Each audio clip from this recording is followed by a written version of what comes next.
Just chaired the very first session of this 2015 conference, which was all about the new political reality. We had speakers broadly from the three main Westminster parties.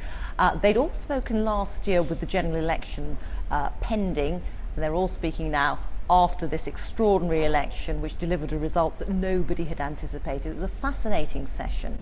Tim Montgomerie, who's the founder of Conservative Home, spoke with some optimism about the future of the economy. At the moment, it's a real honeymoon period for the Conservatives. David Cameron won his majority against expectations, and the Conservatives are really enjoying the fact that they're in government for the first time on their own since 1992.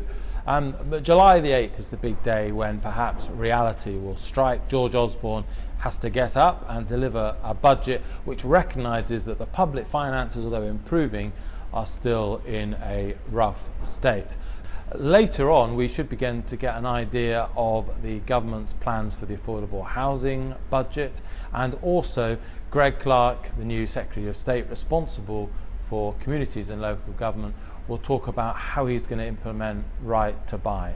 And the numbers that don't quite add up at the moment for a policy that was rushed for the Tory manifesto.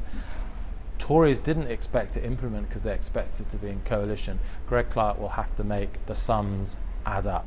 The other two speakers were Andrew Harrop from the Fabian Society and Miranda Green, who's a former Lib Dem advisor, and they both spoke broadly about how their respective parties are licking their wounds after a devastating defeat and how they go about forming an effective opposition while also picking themselves up. We had some great questions from the audience about the SNP, about UKIP, and it was all, I think, a really fascinating session. We overran, but I hope that didn't matter.